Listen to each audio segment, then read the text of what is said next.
Welcome to the Home Service Contractor Blueprint by A2O Digital.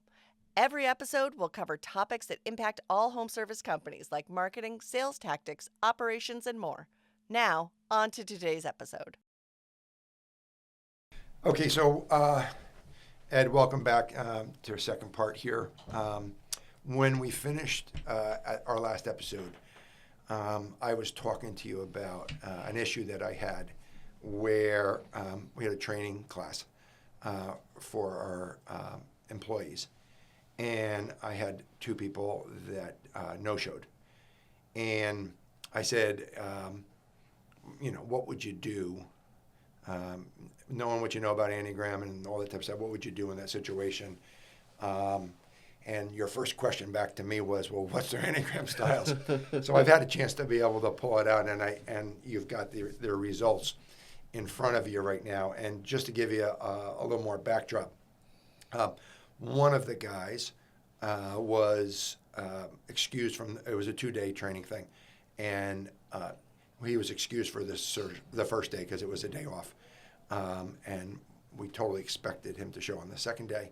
The other guy did not show for both days, but they're co-employees. And so there's a little bit of a story behind that too. But I got the Enneagram styles in front of you, and we had a chance to review them a little bit. And I really wanted to hear you talk further about it. What would you do now knowing their styles? And let's talk about maybe each of those people. Okay, perfect. So what I would do if I was in that position to address this with them is I would look at their Enneagram style and kind of figure out, having the knowledge of the levels of development and the deadly sins, which one may I be dealing with. And having that information is very important because it lets you be able to dive farther in with that discussion with that employee than any surface level discussion would. And so looking at the two employees that you have presented with me, both of them, they have some pretty impressive scores off the bat, with the one on my left being a high achiever, high challenger, high reformer. So when you say impressive scores for the job, for the technician job. Yeah, absolutely. Okay. So impressive enough where we shouldn't expect to have these kind of issues with these employees. But then again, there's 10 levels of development. There's healthy levels, average levels, and unhealthy levels. And what you're describing of the issues that you're having with them, they could fall somewhere in that below average to unhealthy levels. But that doesn't mean that they stay there. As leaders and managers, we want to do our best to kind of bring them out of those unhealthy levels and back into the healthier levels so that way they can work to their optimal potential. That's, at the end of the day, that's what us leaders want for our employees, optimal performance and them to be their best selves. So healthy and unhealthy levels, in theory, right? I'll use it. They could be at an unhealthy level because something happened. Their dog died. I don't know. So something crazy happens, right? And they're depressed or something like that, and bring them into an unhealthy state. Yep. And then they're going to do something that they wouldn't normally do. Yep. Is that a good example, maybe? Exactly. That's a perfect example. A life event happened that they maybe not responded as well as they should have responded to, and it's bleeding into other aspects of their walk of life, especially into their work. So looking at these, you have two employees who really have good results. It's pretty evident that something's going on in their life that they don't want to be 100% at work. There's a couple of indications that we got off the bat here. Going over this person specifically, his high scores, is the type 3, the achiever. His second highest score right off the bat is a type 8, the challenger. They're pretty close in hand in scores. Type 8s, their crutch, we talked a little bit about their deadly sin, but what type 8s don't like is that they don't like the feeling of being controlled. I don't like it when people think that they can have authority over me.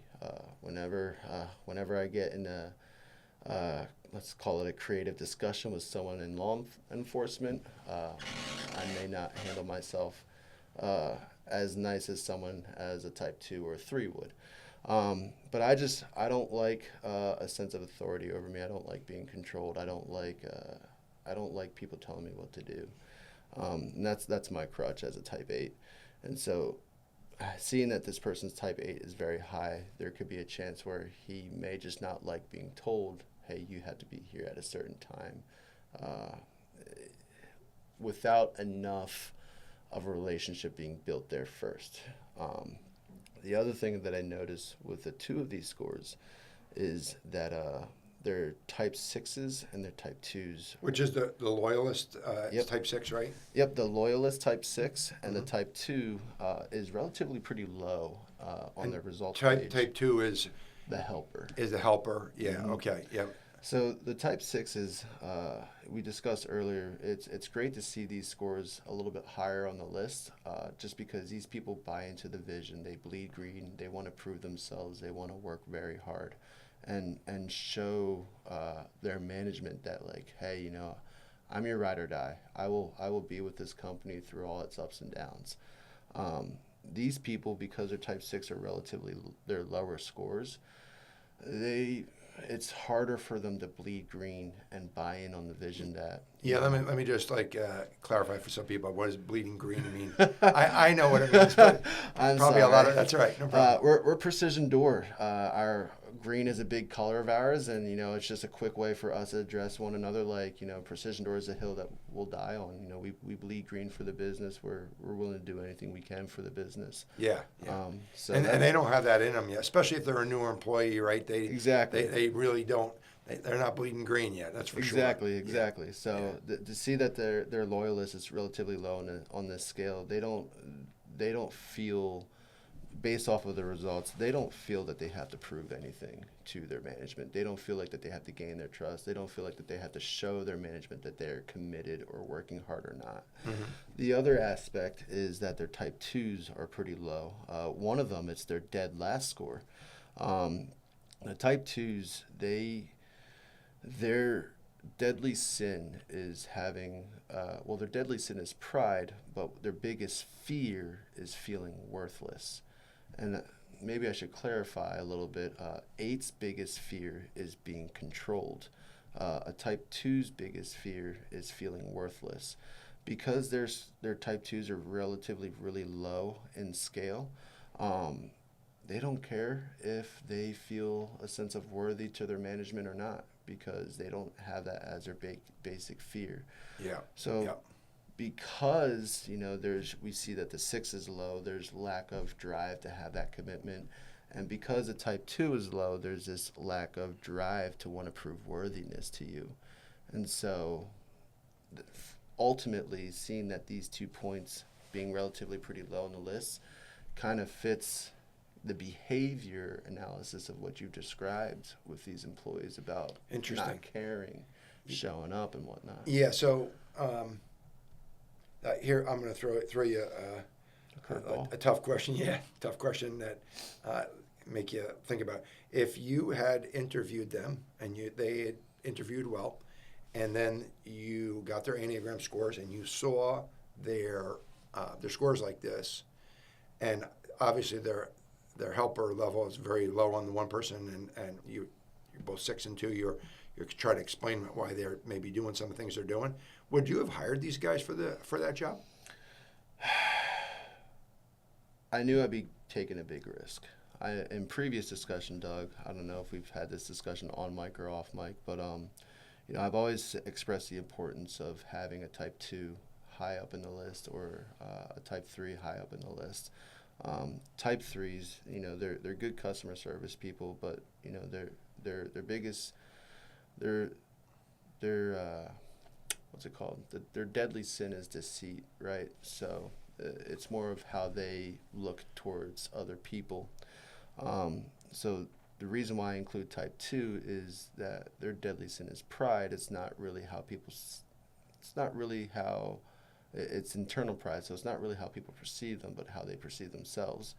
But they're really good at customer service. Type 2s, the helpers, are really good at having this desire to be a part of something bigger. They're really good at having this desire to be involved and be the answer to someone's needs. Their type 2s for these two individuals are relatively really low. I would be very, very interested in, because, type 3, type 8, type 1, I'd be very interested because they have a lot of great scores up top, but it's hard. I would say, looking at these two, it would be 50-50 depending on the day. Looking at them, I probably would have passed just because the type 2s are low and the type 9s, the peacemakers, are relatively higher, backing up all those other scores. And Interesting. You have the lack of desire to be involved, and you have this desire of doing what you want to do up there, which is that type 9, that peacemaker. Because type 9s, they don't like interruptions. They want to go with the flow. They don't want Change is a problem for them. They don't want change. Change is a problem for them. And you have all this commitment and this lack of desire on the low end of on the list, and then you have that type 9 that's it's a high type 9. This one scored 21 points and this one scored 19 points as a type 9. So it's evident that it's a big part of their life, that they don't want change. They want to go with the flow. And so I think looking more at it and diving deeper. I'm sorry, I'm interrupting here, You're but okay. my brain's thinking about this, right? Enneagram, the information you can get from this is it's amazing, right? It's amazing. The question is, you got to interpret that information, and you've been doing it much longer than myself. If and we did hire these people, we did hire them. I hired them because they tested high on some things, but I'm not really looking at that low score and trying to understand how that also comes into play. You really got to understand their scores across the board. You don't just make a decision, hey, he's a type 8, I'm going to hire him for this type job. I wish it was that easy. Yeah, I get it. I understand what you're saying here. And you got to study this. And boy, I'll tell you, if you're a human resource person, you're involved in the hiring process, and you really understand this, and you study this, this is going to help people a lot on their hiring Absolutely. process. And if that is, you give me a call. I'm going to start sending you. You start charging me a fee. I got 5 people I want you to analyze. Exactly. That's good. So we were at a national conference recently, and you went to a hiring, and we talked about this off camera. Well, share with the audience a little bit about that story, because I thought this was really good. So we went to this reunion with all the brands, and they had a employee hiring and retention program. And me being so invested in the Enneagram and using it for employee hiring and retention, and wanting to master this part of the industry, I felt that okay, let's see what this has to offer. And you get in, there's a huge meeting room, and there's a panel of people sitting in discussion, and you ask these guys questions. And one guy stood out in particular to me that I was really shocked in hearing. Was he was talking about this hiring process that they're promoting on the panel. And the one guy was talking about how great it was, and he made the comment saying that last year he had ended the year with 25 people on payroll, and he sent out 82 W-2s. Yeah, so if you're not catching what a W-2 is, that's how many people he has had on his payroll in the year. Mm-hmm. He had 82. One time or another, he's had 82 different people on his payroll, but he's only got 25 on at the end of the year. Correct. So he had hired 50 some people more than that kind of fell through the cracks and left. We're talking about a lot of employees, even from a monthly scale. And so it was I think my jaw dropped when I heard this. And so it made me feel more confident in the Enneagram and my use of the Enneagram, because the Enneagram is supposed to prevent stuff that drastic from happening. Yeah, Ed, talk about your how many employees on your payroll and how many W-2s? Like, do you know your own? Yes. So, in the last 5 years, I have hired a total of 32 people, and I have kept 25 in 5 years. That's a big difference. Think about how much time people are putting in to training and not working out, training and not working out. Oh my gosh. Mm-hmm. I know. So, I went back home and I actually looked it up myself, and my jaw then hit the floor as well. Like, wow, I only hired 32 people, and I was able to retain and keep 25 of them. I still have all five of the first. I still have the first 5 employees that I hired when we opened up back in 2019. They're all still on board. Yeah. So very, very proud of the Enneagram and how it's been able to be utilized for employee retention. Wow. So another curveball for you. Tell me about your culture, because obviously you're hiring people, and if you're an owner of a business and you don't know this yet, the culture of your business, the people, how they feel, is so critical to the success of your business. Vital. Yeah, and if your culture's bad, we get a lot of disgruntled employees. People they're hanging around, but they don't want to be there. That just destroys all the people that want to be there. And obviously, when you can get your culture good, you can do so well, right? Mm-hmm. And so, what's your culture like in your business? I take a lot of pride in my culture. We don't really hear any news of people not getting along. It's my guys, they describe it best. It's like we're not work colleagues, we're not employees, we're all brothers. I learn through the employees, and I just had a discussion with one of my lead techs the other day, how often employees come to his house after work. And it's like 2 to 3 nights a week employees are hanging out at his house. And one employee I heard just, I think I was speaking to Natalie about this not too long ago, but one employee needed work done, some dry flooring done in his house. And other employees were like, hey, do you need help with flooring? Like, the weekend that I'm off, I don't mind spending it with you and doing some flooring done. I was moving. I moved last year, and I reached out to 2 employees that I'm pretty close with and asked them if they wouldn't mind helping me move. Both of them said yes. Mm-hmm. And then I started getting phone calls. Hey, Ed, I heard you're moving. Do you need some help? Hey, Ed, wow. I heard you're moving. Do you need some help? And I was shocked, because who wants to give their time to their boss on the weekend, on their day off, help their boss they didn't.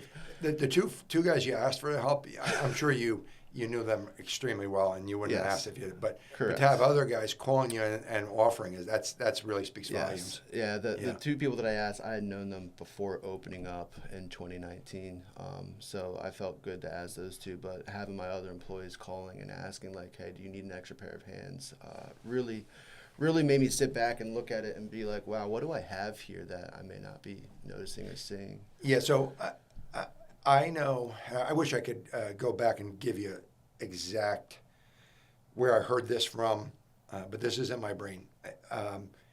If you have an employee, mm-hmm. and you ask them, who's your best friend, or who are your couple of your best friends, and they tell you somebody that's also on your staff, one of their best friends or a couple of their best friends actually work at the company, your chances of keeping that person and them staying is like astronomically high. Yeah. If you get an employee and say, who's your best friend, and they do not say anybody in your organization, their best friends, somebody from high school, this one, and they don't work there. Yeah. The ability to keep them on your thing is like, I think it's like 30 some odd % over a certain amount of time period. And it's amazing fact that I had heard. Mm. And one of the things I actually like to ask people, and they don't know why I say, do you have any, like, who's your best friend? And I just like hear what they say. I actually do that. I ask them, and if they say somebody on staff, I go, oh, that's good. It's actually, I'm really happy that you brought that up. You know, they always say birds of a feather flock together, and I would say half of my company has been referral based, and all my guys, all my top performers, their friends who are also top performers are working for me as well.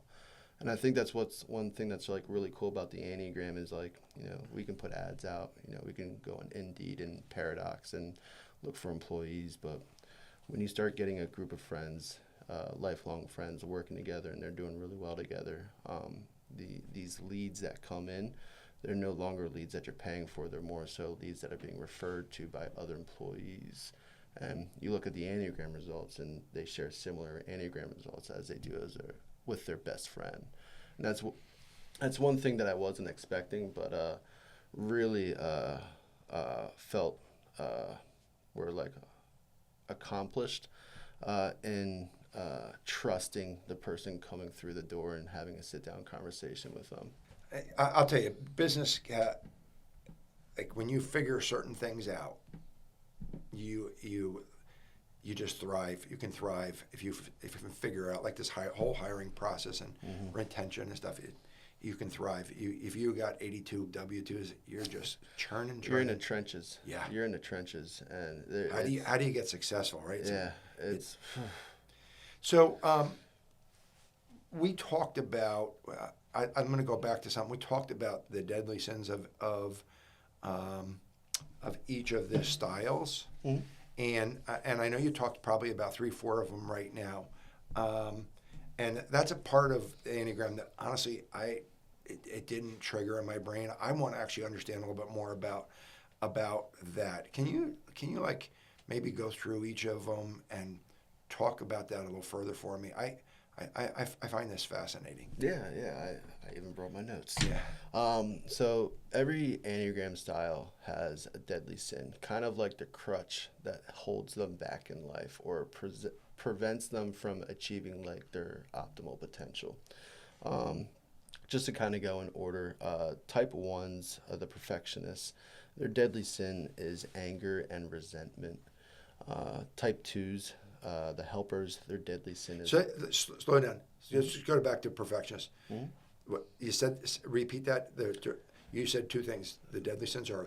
Anger and resentment. All right, so now go dive down a little bit deeper. Okay, anger and resentment. Mm-hmm. What does that mean to me? If I'm trying, like, how would you manage that person? Being you know that, help me understand it. So, if I have an employee who's a type 1, and obviously I'm noticing that they're getting angry all the time, if I know that that's their biggest crutch, like that's the one thing that is a part of them that they may or may not be able to control, I can dive into what and why are you angry instead of addressing that employee as stop being so angry and get back to work and do your job. Is that telling you though that they're in maybe an unhealthy state though? Is that because you talked about the health of the person, right? The 10 healthy levels of development. Yeah. So if they're in an unhealthy state because of something bad happened to them or whatever, is that going to make them more likely to be in an angry mode? If it's unjustified, yes, they're probably in an unhealthy level of anger and resentment. But there's also justified anger, right? So it could be something that they care so much about and are very passionate about, and it could be morally the right thing to do, and they're expressing it through anger to get the attention that they believe that it may be worth having.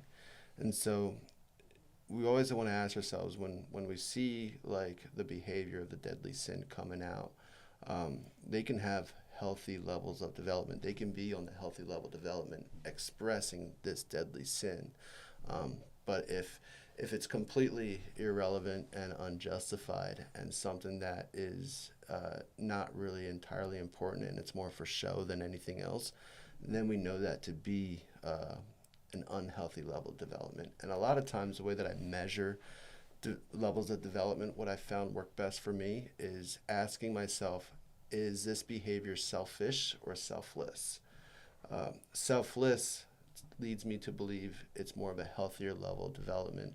Selfish leads me to believe that it's an unhealthy level of development. Interesting. Yeah. Yeah. So, so anger and resentment, people can be angry and resentment for healthy things, and they can most certainly be angry and resentment for unhealthy things. So I try to identify is the behavior selfish or not, and where is it coming from, and how do we tap farther into it to uncover and get back on track. Oh, okay, that makes some sense to me. Go to number 2. I'm sorry. Of course. Number 2 is pride. Their deadly sin is pride. Would you like some explanation? Well, so let's just number 2 can be called the helper. I think just for some of the people, if you're new to Enneagram, there's a lot written online, and you go and read certain things about it. Sometimes you'll see number 2 is called a helper, but there's also other places on the Enneagram where they don't call them helpers; they call them givers. Yeah. Giver/helper, right? It's classified as both of those, and the number 1 is a perfectionist or a reformer. Yep. Right. So, and you'll hear both those words to describe those styles, but a giver/helper is a person. Talk about that style, and then go into what their deadly sin is. Cool. Giver/helper. These are people that look for other individuals' needs in their life, and they want to present that need almost as a reward to them, or as a way of thinking that they're helping the betterment of their lives. For example, when we would listen to that podcast, Road Back to You, the example in that one was the pastor. He has a beat-down, run-down car, and he saw one of his friends at the supermarket, and they noticed that his car was kind of more of a lemon and beat down. And she decided, since they're financially able, she decided to gift him a new car. And it's not something he had asked for. It's just something that she noticed could be a need of theirs, and she went out of her way to give. Because she was a giver-helper. Giver-helper, yep. Mm-hmm. And so that's kind of like the behavior. They look for things that other people may need, and they want to present those needs to them because they believe that they're helping the betterment of their lives. The deadly sin being pride. I'm guilty of this because I'm a type 2 as well. My type 8 and type 2's tied. I could think so highly of myself and think so like how much of a good person that I am, that I may be mentally elevating myself more than I actually should be elevating myself, and thinking, I'm the bee's knees. I've done this to help this person, done this to help this person, done this to help this person. Therefore, I'm becoming very prideful, arrogant, and self-focused. And at that point, the downfall is it can almost turn into, what are these people then going to do for me? When am I going to get my turn to be helped out? Interesting. Yeah. And then when I see that nobody's helping me out, even though I helped out all these people, and I see nobody's helping me out, I start to get angry. Yeah. I start to get upset. And anger is one of their... Well, anger is, for me, anger is not anything with a type 2. That's probably more of my type 8 than type 2, but it's more so like, I've done all this for all these people. Nobody's doing anything back for me. I'm upset. I'm angry. I feel sad. I'm not worthy of love. I'm not worthy of these good things being done for me by those people I have done good things for. And pride is the root of where that behavior formulates and comes from. And that's why pride is type 2's deadly sin. Yeah, you know what? I got a new business for you. We're going to start up a HR department. No. That sounds great. My brain's going like, I could use you on staff. If you won't come to work for me, we'll start a business. It's probably a better direction, Doug. Yeah, let's go to number 3, which is the performer achiever, right? Yep, type 3, the achiever. Their deadly sin is deceit.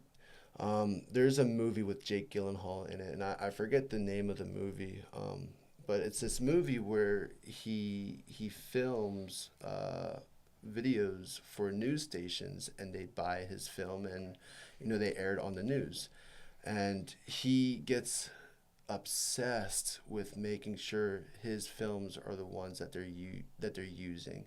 He gets obsessed with driving the most views. He has this very big achiever mentality. Like, he wants the success. Deceit comes in when, for Jake in this movie, which I still can't remember the name of, where it gets to the point where he starts staging scenes and staging the accidents. He would get there first and manipulate it to make it look worser than it actually is. And, that when I saw that movie, I was like, wow, this is a perfect example of a type 3, where when they get to unhealthy levels, they start changing reality of what is real and what is not real, so people can bring more attention to what's not real. And that's the type 3's biggest deadly sin, is deceit. Interesting. It's where they kind of put on a mask so people can see something different than themselves. I know performers, and we probably talked about this in one of the other episodes, about that they can be a good person if in a sales type position or whatever. They can, and if I remember correctly, and you can correct me, obviously, like they care about how they're perceived and how they look. Yep. And one of the things you can do, like, very interesting. We had a party, our company party, year-end party, and everybody. It was a dress down party. It was a lot of like fun things. We were playing cornhole, and we were throwing hatchets and all kinds of stuff like that. Riding a bull, one of those machines. So it was, when you weren't coming dressed in like a suit and tie or anything like that, right? But some people did come really dressed up. And we were like saying, well, we're going to give an award for the best dressed on this party, even though they were not supposed to get dressed up. Of course. And some people came really dressed up, and they actually looked sharp and stuff. And I went and looked at this one particular person. I said, I'm going to take a picture, and took a picture with them. And I said, you know what? He's probably a 3. Just because he was dressed sharp, and he was, and that was like one of the things.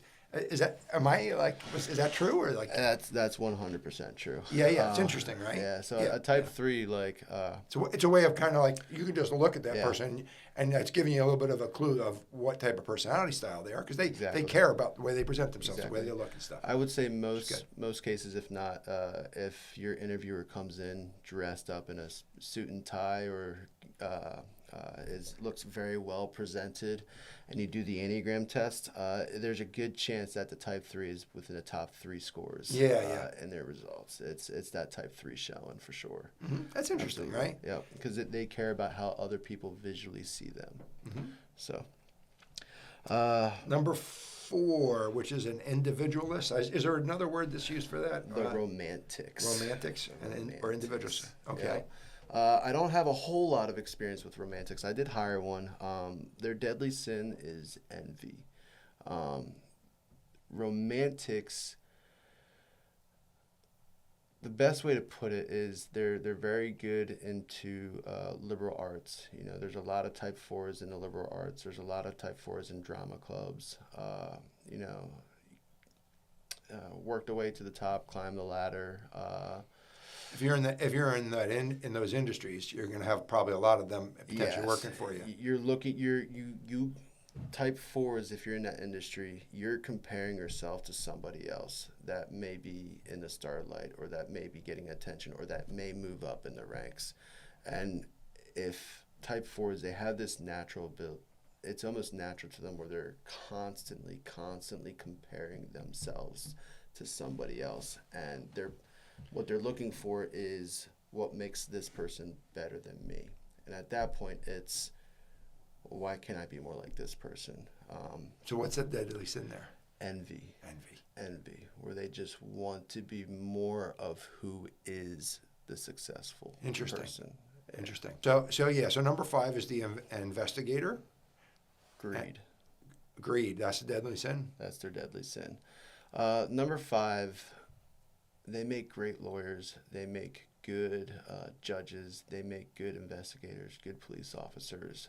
They have a very logical output, logical sense on life, and they know that they're very intelligent people, very smart people, and the greed comes in when they think that they have a loophole to get something for themselves in life that most people may not be aware of.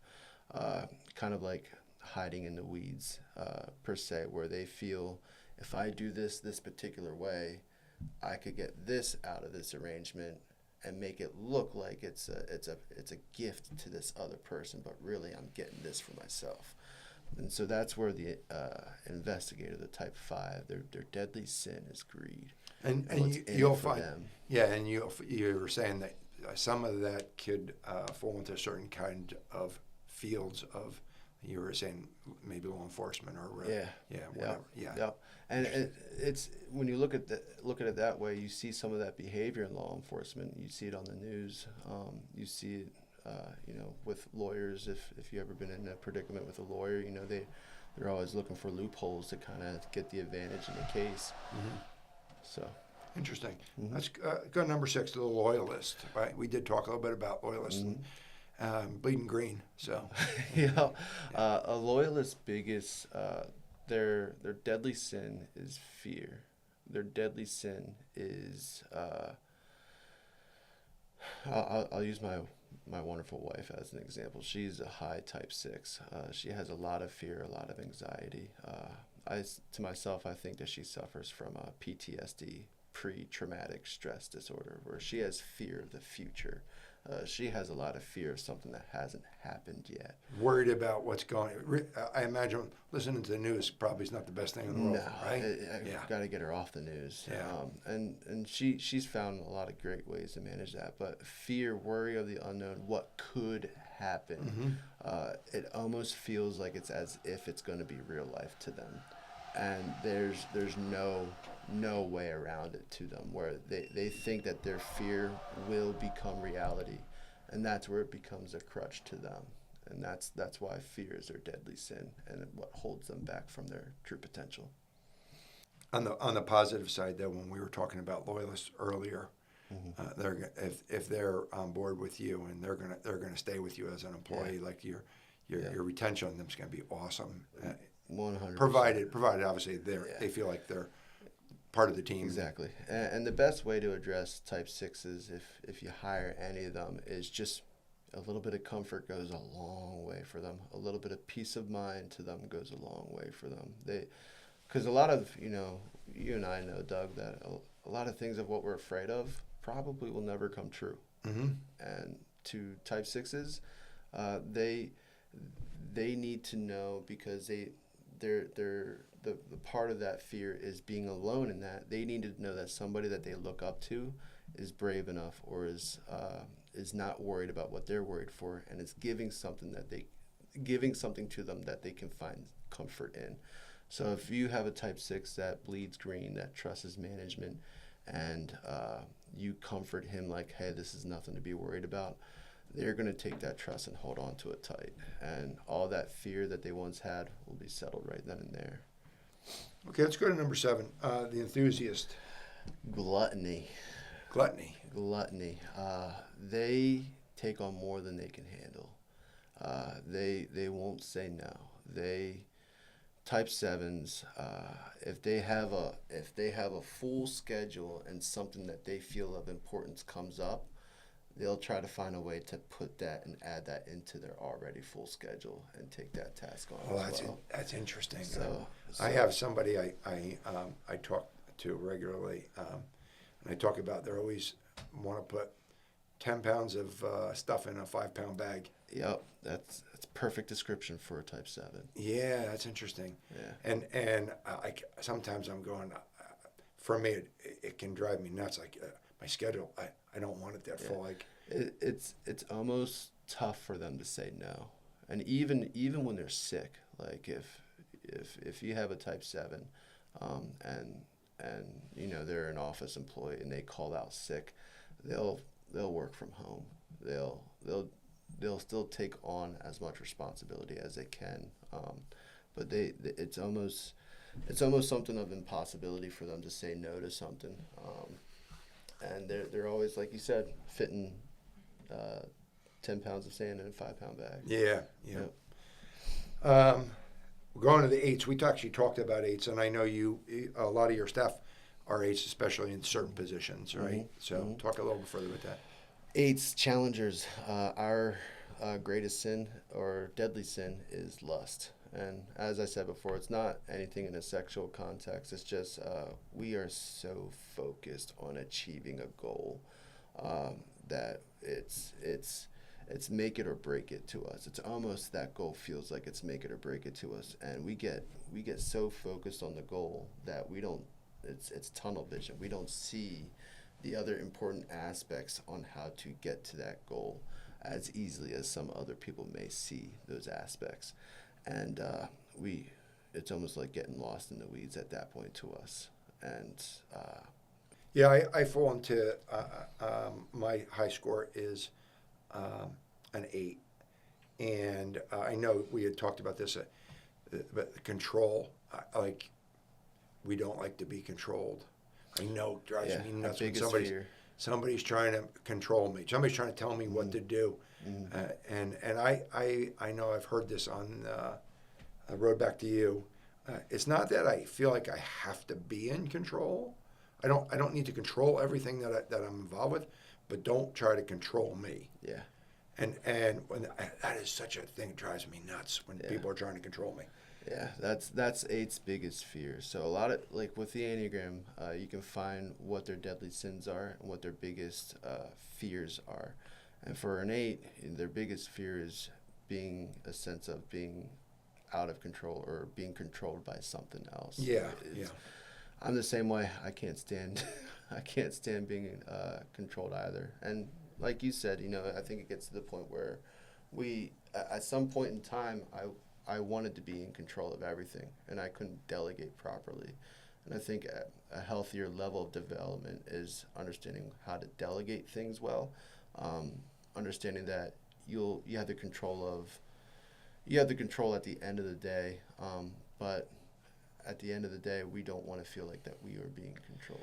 Yeah, I think when you understand your own personality style, I'll just give you an example for myself. Sometimes people I feel like they're trying to control me, and I'm getting angry because, like, don't try to control me. Like, that's what's going on in my brain. And they're not really trying to control you. They might be trying to help you with something. Oh, of course. But you feel like they're trying to control you, right? Yeah. But if you understand yourself better and you understand your style, and you need to, like, kind of catch yourself. Wait, should I be angry about this, or should I be like, I need to open my ears up and listen, because I know I like this guy, I trust this person, or whatever. They're not really trying to control me. They're really trying to help me with something, and I need to open my ears up. And if I'm not in a healthy state, my ears are never going to hear that. Like, they're never going to be able to figure it out. If I'm in a healthy state, and I can sometimes catch myself and say, you know what, Doug, you're being a jerk to yourself. You're just speaking to yourself. Shut up and listen to this person, or whatever. And so I think understanding your own Enneagram style helps you become a better person. Having that self-awareness. Self-awareness, yeah. Yeah, it's eye-opening. Having that true self-awareness, you'll never look at yourself or the world the same again. Yeah. And as I'm sure that you probably have experienced as well, you probably have a better understanding of how people operate, and you probably have a better understanding of... There is no doubt. Like, I'm 65 right now, and in my career, I started in business, and my first time when I started my own business, I was in my 20s. It was actually late 20s, 27, 26, something like that when we started. And I knew so little at that time. I didn't understand myself even. And if I knew then what I know now, like, I probably could have achieved different levels faster. Just it's a process, though, growing in your life and trying to learn as you go, and you have to be ready to learn. But it truly is amazing when you understand yourself better, how you can make leaps and bounds in your endeavors in your life. Yeah, of course, absolutely. Yeah. So, all right, let's go to the last one, which was the peacemaker, number 9. The peacemaker, their deadly sin is a sloth, and the name it's just how it sounds. It just fits a great description. They're very slow. They like to pump the brakes. If you have a type 9 who does really well, and you congratulate them, they have this biggest fear that it's almost expected of them, and they may not want to continue that expectation, so they'll back off and they'll underperform just so they're not held at a high expectation for so long. And we described it before, how type 9s, they can, it's almost like a roller coaster where they're doing really well, they perform very well, and then they could just crash and burn. And every time they crash and burn, that's that sloth, their deadly sin interfering. They want to slow down. They don't want expectation. Yeah, yeah. So it's very interesting, and I'm sure you take that person and you put them in the right type of job. Like, Yeah. Where would a peacemaker maybe thrive? Like, what type of thing would they? Warehouse. Type 9 could do really well as like warehouse management, where they're kind of in control of their own schedule. My warehouse employee, his Enneagram style was very unique. I wanted a 2 to be up there. I wanted a 6 to be up there. And I didn't mind that a 9 was up there because they're more in control of their environment. But I wanted the performing scores to be lower on the list. So like the type 8, he didn't test that high as a type 8. It wasn't his highest score. And my biggest fear was hiring a warehouse guy, and he's doing the work for a few months, and he's hearing how much the technicians or the installers are making, and him starting to think, I could do what they're doing. Why don't I do that instead? And then I have to hire another warehouse guy again. So I didn't want that motivational aspect in my warehouse guy, so I wanted those scores to be lower, and I wanted the 2, 6, and the 9 to be higher. And my warehouse guy, I could not have asked for a better warehouse guy than what I got. Great. See, there's no personality styles. There's no right or wrong or good or bad. It's really like, what do you have them doing? What do your expectations? And you got to find that right matchup.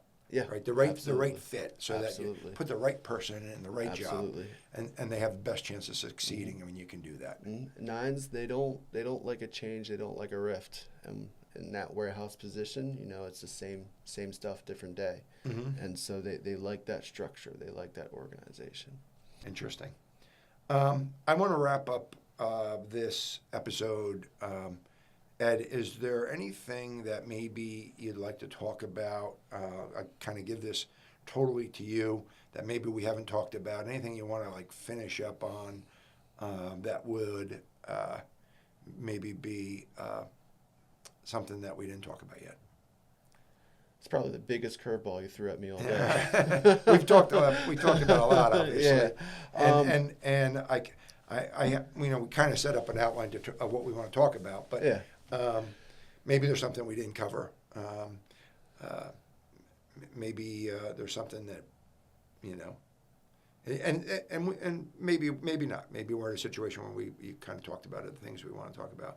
I really appreciate your coming in and diving deeper with this, with me. I learn every time. I'm probably going to go back to the book again and listen to the book again. Because the more you understand, the better you're going to be. And it's interesting. I got to figure out how to get my HR people to know this so well, right? That's what I really need to do. I need, when we're going through the hiring process, I got to get my manager, the leadership team, right, to understand this better and better and better, so that they can be better leaders in our organization and helping our employees.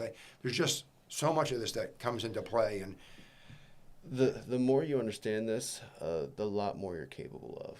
The lot more is that the lot more achievements you can acquire, the better that this is understood, especially from a management level. Thinking in my head, when you had asked if there's anything that we haven't discussed, I don't know if we discussed in great detail the triads or the intellect triads. Have we discussed? You did a little tiny bit. Tell me what you want to say about that. I did hear you talk about that a little bit. Yeah. So the intellect triads is basically essentially how we view and process information. Types 8, 9, 1s, they view and process information with their gut. Yeah, I remember you saying that. They run on gut instinct. 2, 3, 4s run on the heart. They don't listen to their head. They don't listen to their gut. They only listen to their heart when they make decisions. Is that more emotional type? It's more emotional, yep. Yeah. Mm-hmm. And then 5, 6, 7s, they focus more on logic, reasoning, and they make their decisions with their brain, their head.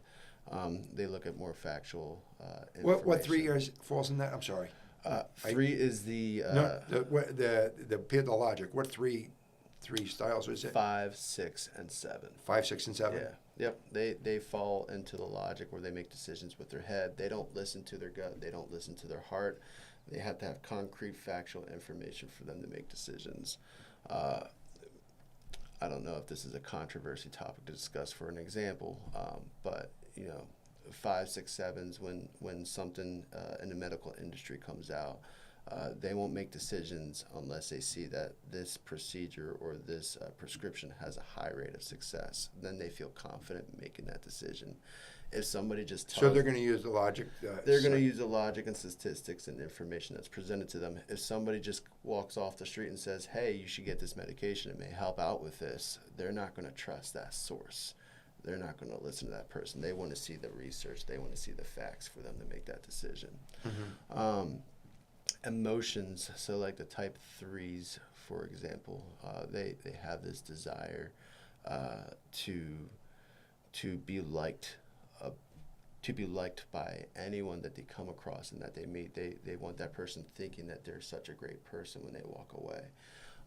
And so, for an example, for like a type 3, is that they'll interact and have a conversation in a way that's geared towards this person thinking, "Wow, this is such a nice person. This person's a good person to be around. I really like this person." Type 2s, ultimately, type 2s are very similar to type 3s in that aspect, but that's kind of like an example of how they interact with their heart and make decisions of those interactions with their heart. And then type 8s with their guts. We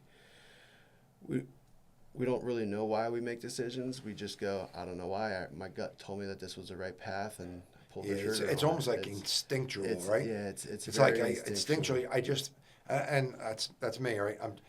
My instinct is telling me this is what to do. Yeah. I can't give you always the logic, or like that's not necessarily going to be there. Something inside me. Told me, and I'm gonna follow that because exactly. in theory, like it's served me well in my life. And am I right all the time? No, absolutely. I make lots of mistakes. Trusted enough. Trust enough. And 8, 9, 1s, that's how they process and make decisions, is based off of that instincts. And so it's very hard, like. If you have like an 8, 9, 1 teaching 5, 6, 7 sales, there's going to be a huge disconnect there, because one is basically operating off of their gut instinct, while the other one's trying to figure out, how did you know to do that? I don't know, something in my gut told me to do that. Well, they're not trained to work off their gut. They're trained to work off of, if they say this, I have to respond with this.